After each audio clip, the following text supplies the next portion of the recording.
Okay, kwa majina naitwa Mutahi Nguni, Tyranny of Numbers.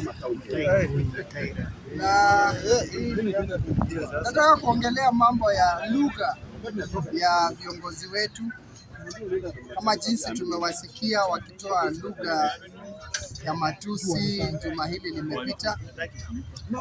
Nataka kutoa maoni yangu kuhusu matusi haya. Mimi nataka kusema hivi.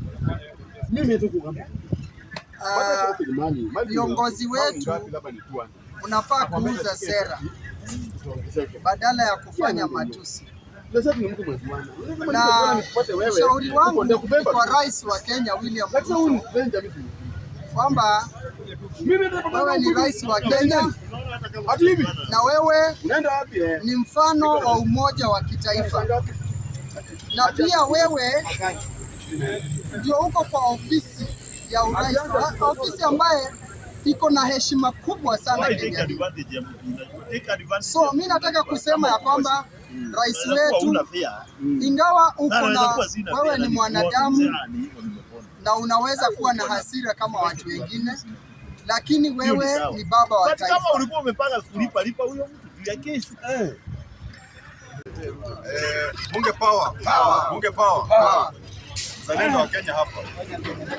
Mzalendo anasema serikali ya William Ruto ni one term. One term kwa nini? Serikali ya William Ruto wakati mafuriko inaua watu, wakati Northeastern watu wanakufa njaa, State House inatenga 17 billion budget ya State House.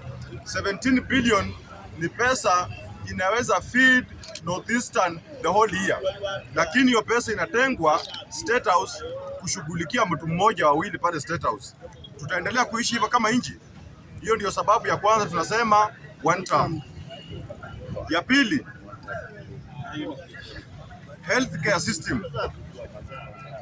Tumedanganywa na mambo mengine ya SHA ambayo ni kama avieta. Ni kukula pesa, ikisaidia inasaidia mtu mmoja kati ya watu 100.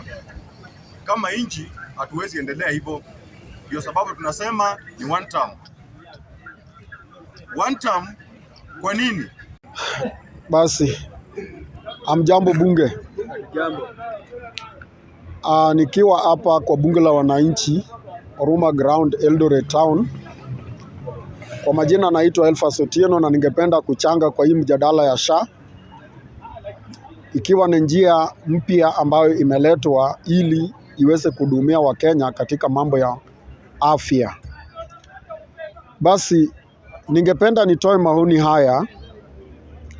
Number one, ni ukweli ya kwamba hata serikali ambayo iko saa hii inajua ya kwamba SHA iko na changamoto.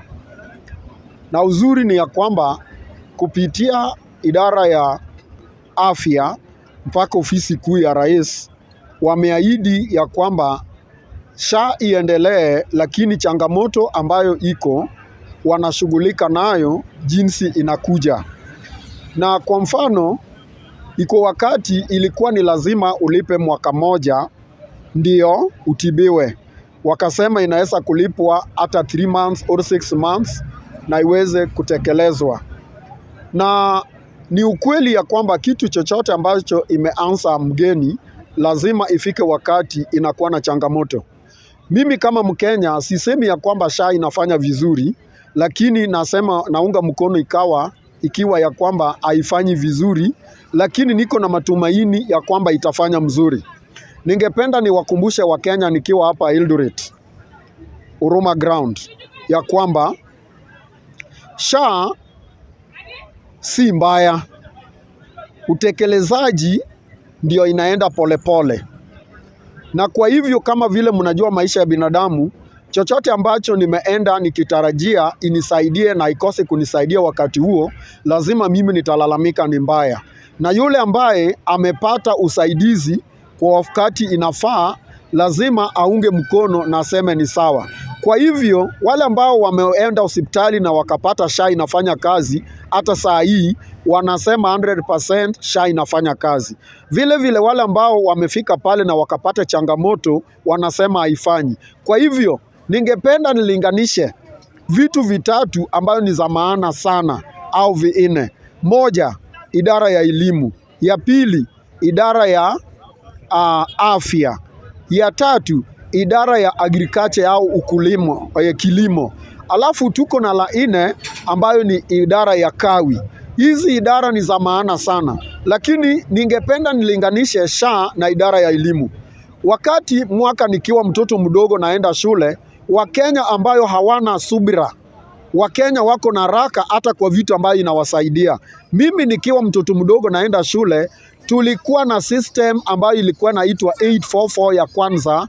844 ndio saa hii imerudishwa kama CBC ambayo imebadilishwa juzi imekuwa CBE.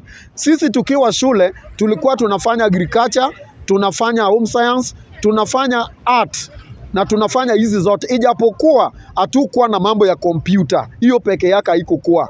Wakenya kwa sababu ya haraka hawakuvumilia, walisema number one, hiyo kitu, hii system inaumiza Wakenya na ni watoto wadogo. Subject ni mingi na iko na mahitaji mingi, hawataki kulipa pesa.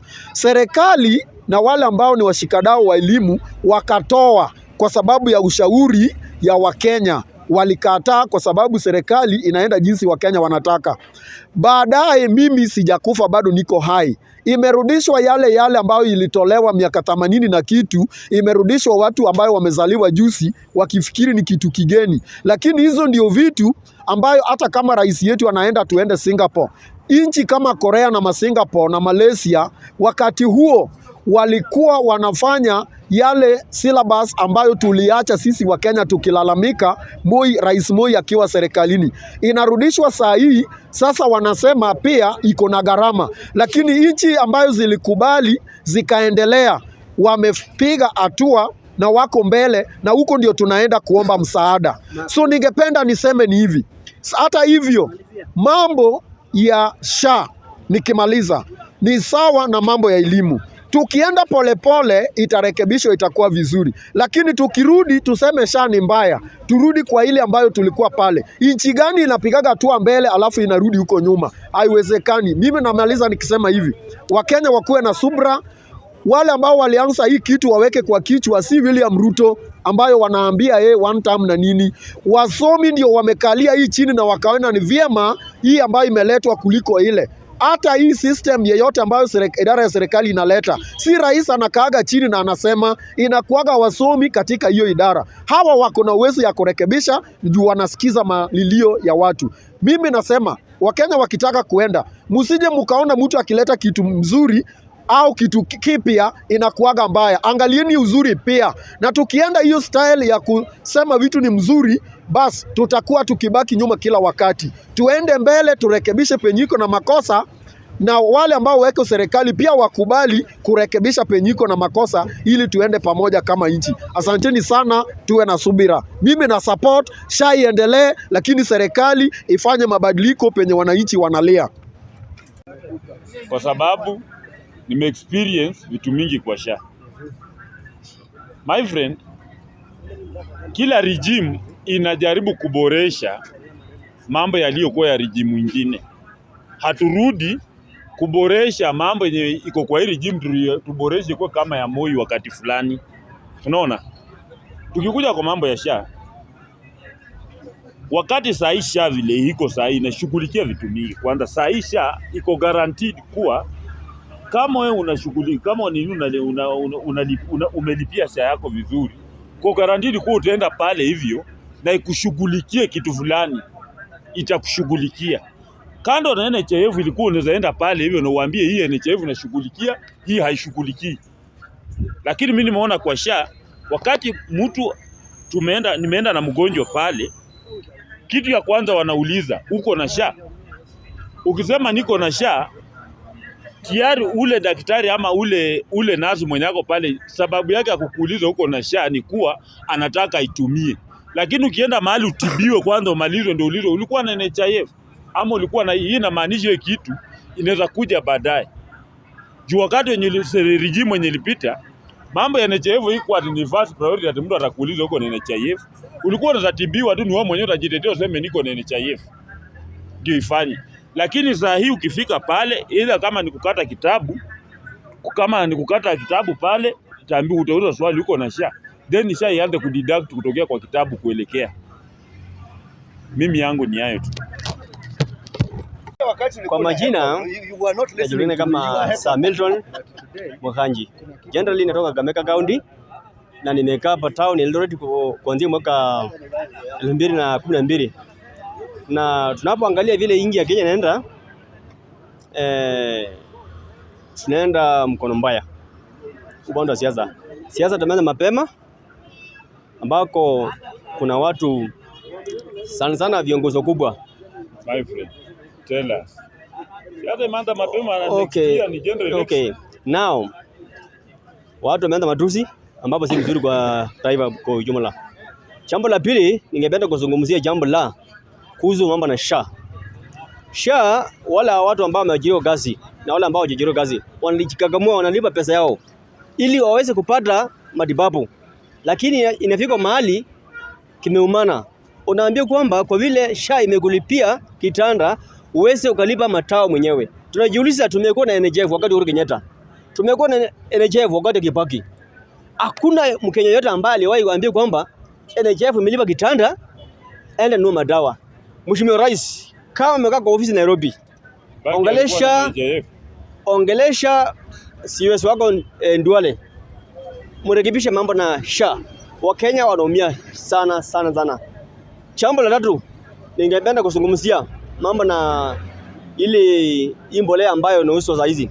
Sana sisi wakaji kama wasingi saa hizi imekuwa vigumu kwenda kule Zero ama hii ya duka.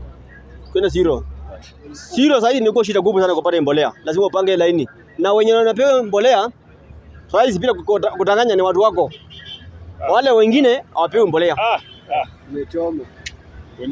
Unipe kamera hata mimi. Naona. Kwa hivyo rekebisha mambo na wakapila ndogo katika Zero board iweze geisha. Wakisha kila Mkenya amepewa mbolea aweze kupanda chakula ndio inji iweze kustahimili wakati wa njaa. Asanteni sana. Kwa majina naitwa Mkorino Kalasinga, mzaliwa sehemu ya Siaya.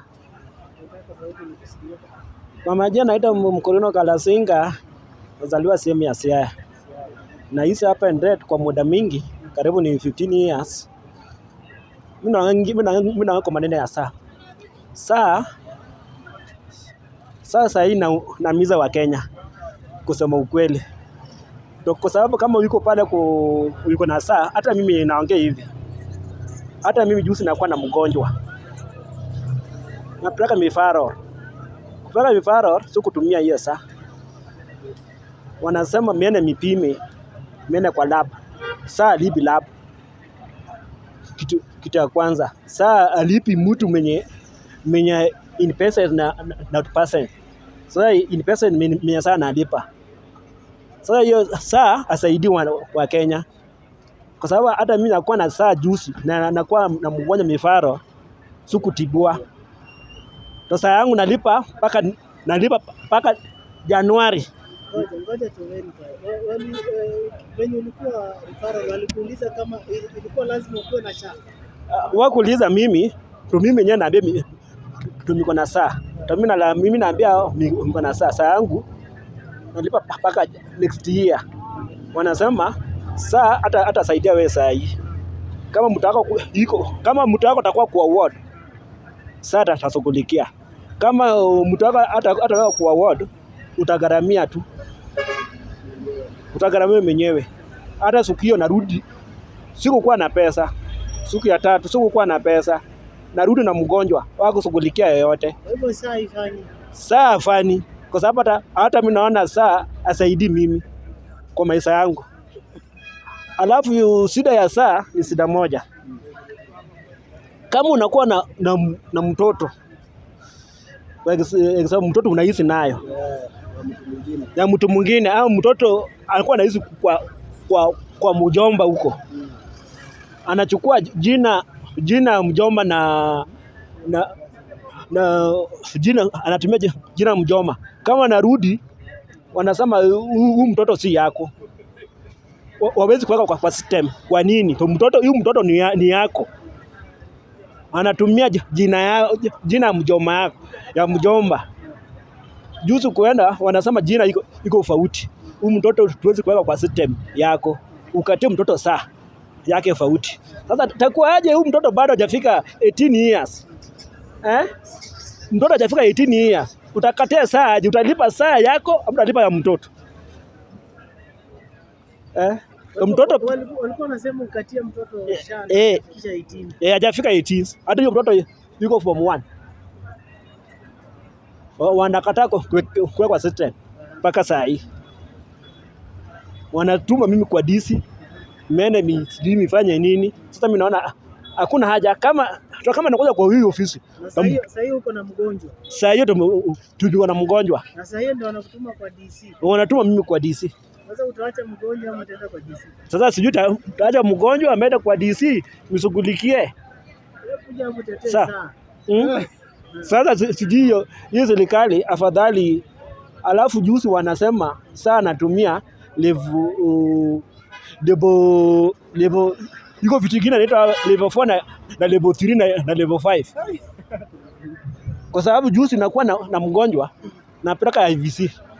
IVC inasema saa hii watumii saa watumii 100%.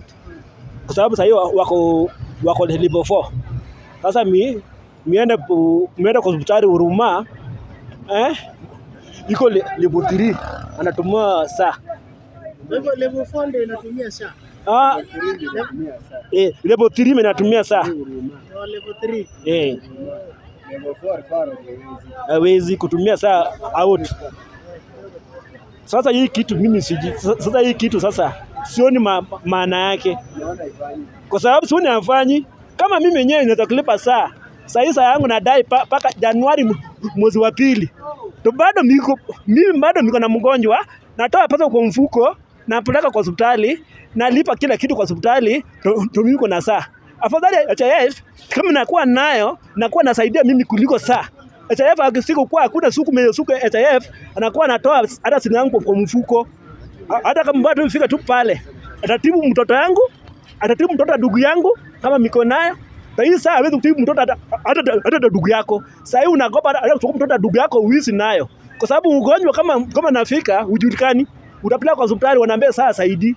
Sasa unaona hii saa hakuna kitu saidi. Afadhali waregeze sisi HIF asaidie sisi kuliko saa.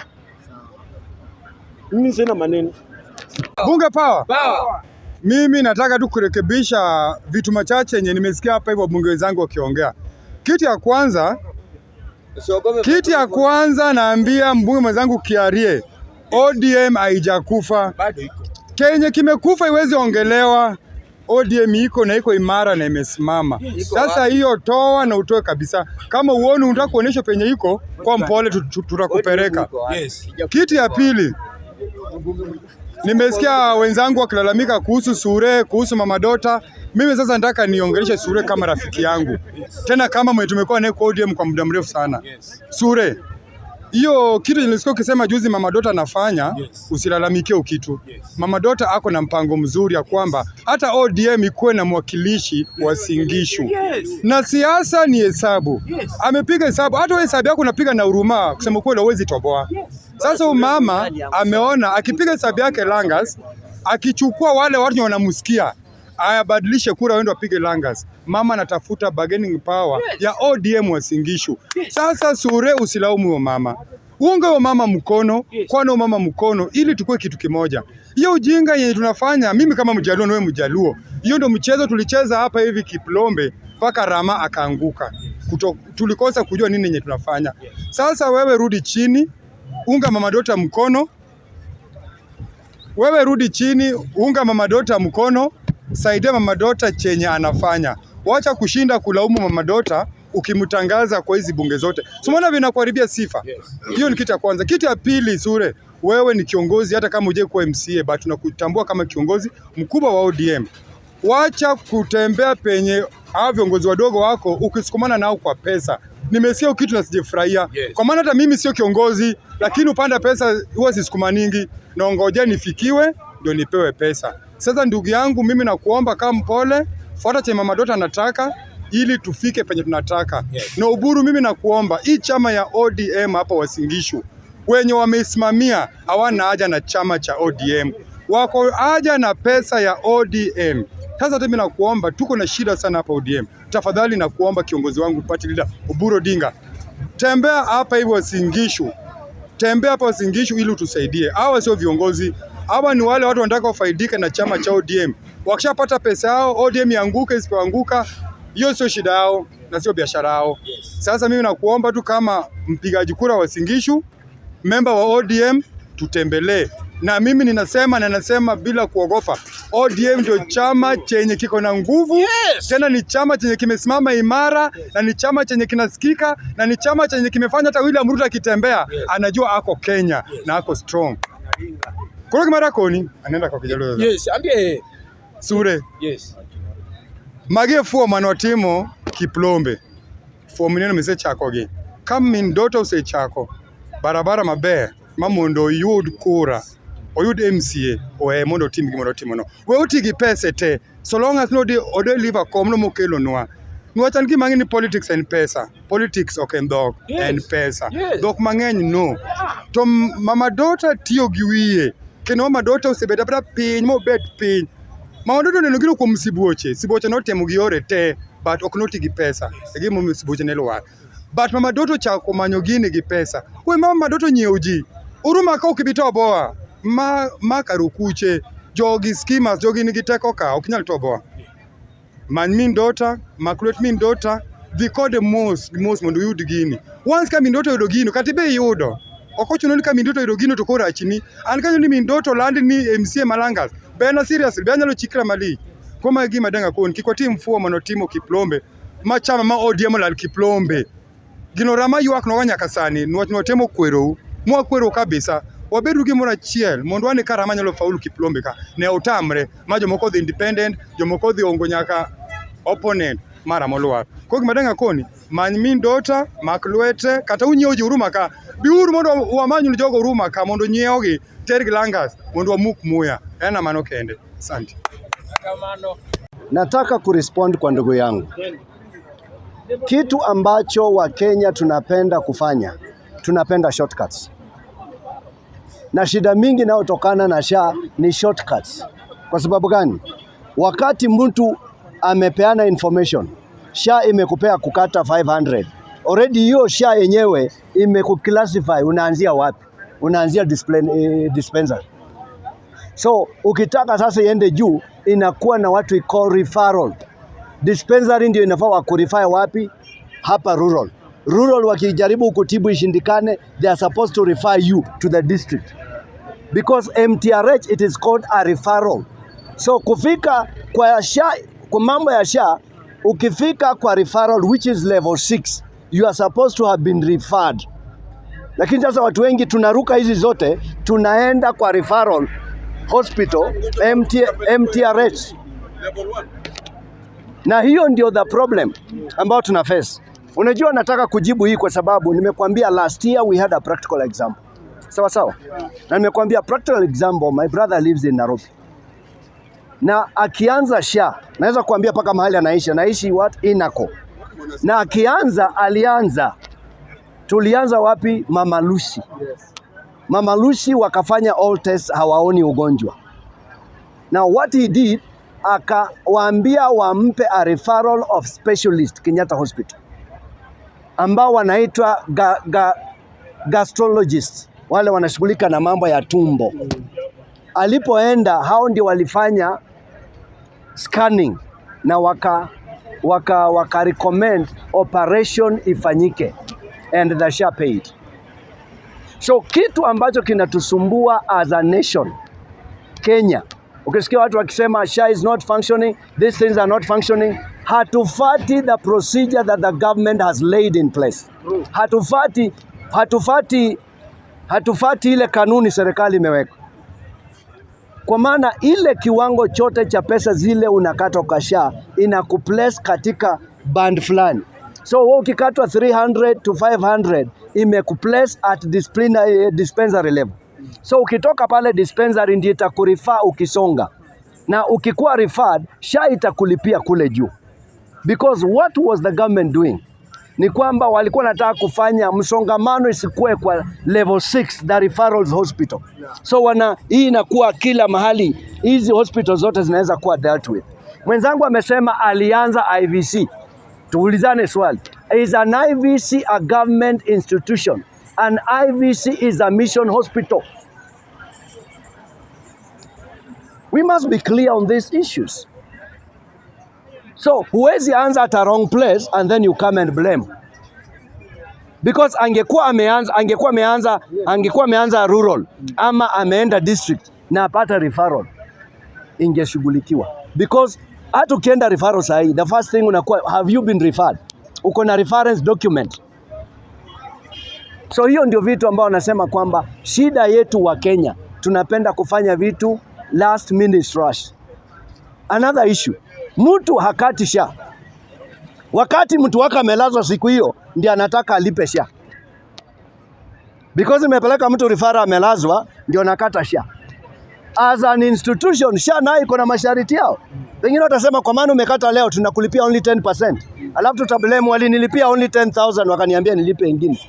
Shida ni nini? Wakati tuna shida wa Kenya ndio tunajua there is a need for me to go to hospital.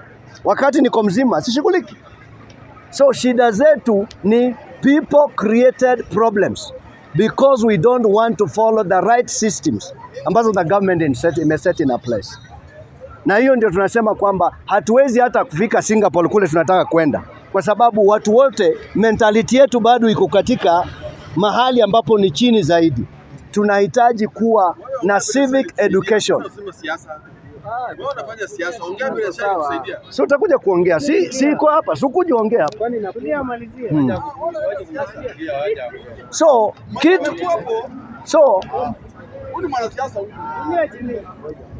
So kitu ambacho inasumbua kama hawa wanaongea ni wanataka tuseme SHA haifanyi. Na pengine mtu yake hajashughulikiwa. Nimekwambia last year my brother amelipiwa from 136,000 Kenyatta National Hospital. SHA imemlipia 134. In 2024 November, my brother-in-law amelipiwa 250,000. How do you expect me to say SHA is not working? Convince me that SHA is not working and I'll agree with you. Lakini mimi nimeona imenisaidia kwa mtu ambaye ako close to me. Kama huyu ni my last born brother ambaye bibi yake amefanyiwa operation 2 Kenyatta National Hospital last year March. So nitasemaje kwamba haifanyi? Na alilipia 134 yake alipa 2,000 only. Na yeye akienda hata sisi tulikuwa tunajua sasa hii lazima tuunde WhatsApp group. Lakini hapo fika nauliza uko na SHA, yeye unachanga lete. Na inashughulikia kila kitu. So ile kitu ambayo inatusumbua Kenya, tulichukua akili zetu tukapea wanasiasa. So chochote mwanasiasa anaanza, we back it fully without verifying the information. So hiyo ndio shida yetu. Naomba kwamba wote wa Kenya tukikuwa na ile fikra za kutaka kujua. Hata ukienda kama hapa Eldoret tuna ofisi ya SHA. Iko KVDA. Mezzanine. Enda pale ulizia information, na utapewa information. So kile kitu ambacho watu wetu wanafuatilia ambao ningependa Wakenya wajue ni kwamba ningependa watu wote hata wale wanasiasa ambao ni opposition hatuna shida. Tunataka wafanye kitu inaitwa data information. Tuambie SHA ilipata 100 cases. It paid for 10 cases and it failed in 90 cases. Lakini tuwezi kuambia kwamba SHA imefail. So wakikuja na watu call data information kuhusu mambo ya SHA, wanatupa figures kwamba hapa imefail kufanya hii na ndio ikuwe investigation kwa nini ilifail. Mara ya kwanza walikuwa wanasema ukiwa na majina inasoma kabila fulani SHA hailipi. Sasa wametoka hapo wanasema it has failed. So kama SHA imefail, NHIF ilikuwa inafanya. So vitu yote tujiulize. NHIF huyu amesema warudishie NHIF. NHIF hata sisi tumekuweko. NHIF was paying your bed. Ukilazwa ilikuwa inalipa bed. It was not giving you full coverage. SHA inakupea full coverage. Nimesema hapa SHA inakucover dental. Saa hii unaweza ngolewa meno na SHA ilipe. NHIF haikuwa inalipa. Saa hii SHA is paying for cancer. Anybody who is going for chemotherapy, cancer, nini, SHA inamlipia. So ile kitu ambacho tunafanya ni kwamba tuko na attitude kwamba everything has failed in the system. Let us be honest. That which is right, tuseme hii inafanya, hii haifanyi. So ukisema SHA haifanyi, kuja useme hapa ilifanya, ilifail. Ndio nimejibu mwenzangu amesema alienda IVC. So nauliza, IVC is a private institution, iko na their own system mechanism, because hata nao wako biashara. So akikwambia kwamba SHA hapa itumiki, enda level 4. Sasa alikuwa anajitoa. So punge power. Sasa unajua hata mimi nashangaa na wenzangu vile wanaongea. Akina Jimmy na kadhalika huyu mwingine. Yaani ukiwaona, ukiangalia kweli kabisa uso ni mtu amekomaa. Si mtu wa miaka 2. Lakini bwana anakuja aseme tu ukweli, kuambia mheshimiwa hapa na hapa na hapa hivi ni ngumu. Anarudi kusema sia, sijui sia. My friend, wacha nikuambie Mr. William. Kibaki akichukua uongozi alitupatia vitu ngapi? 3. Ambaye sasa kama mimi mwananchi ni sawa na mtoto wako umemsoesha maziwa kwa nyumba kukunywa. Alafu urudi umunyime. Utakuwa unafanya nini? Huyo mtoto hatalia. So kukucha ukweli. Kitu ya kwanza, wakati Kibaki alichukua 202, hata wewe ulikuwa hapo, si ati huku kuwa na uliona na tena mlishirikiana kufanya. Mtoto chini ya miaka 5 alikuwa analipiwa kwa hospitali. Bila hiyo nini, bila hiyo NHIF, mambo si hata hatukuwa tunajua. Tulikuwa na kitu kingine inaitwa tu namba. Mtoto akiwa mgonjwa kwa shule anapewa kule direct, anaenda kutibiwa. Wewe umengoa yote. Linda mama Uhuru amekuja ameongezea. Wewe ukiwa deputy president ukiwa na yeye amekuja akaongezea. Imeendelea. Hii sia yako hii naye imekuja kutoa hiyo vitu yote, inapeleka wapi? Unakuja unatuambia ati hakuna venye unaweza kulalisha mtoto bibi yako huko, alafu unasema ati serikali ikutipi. Kwani Kibaki hakuwa anajua watu wanalishananga ndio wasae? Tumechoka na wewe my friend. Mambo na sia hiyo, sia yako hiyo mimi sijui inaitwa sia ama siaka. SHA ati mimi nikitaka kurejezi, na ndio sababu nakwambia ukweli. Mimi hata sijui madhara yake na nini, lakini yeye mimi nakwambia umesikia. Matumishi yake kwanza kurejezi tu peke yake ndio ilifanya mimi nikakataa. Mimi naenda kurejezi wananiambia nilipe kwa mwaka mmoja 12,000. Sijui wananiambia sijui 1,000. Kwani NHIF ilikuwa shilingi 500 kurejezi. Nitalipa 12,000 peke yake na shilingi 1,500 imenishinda kulipa nyumba. Kwenda.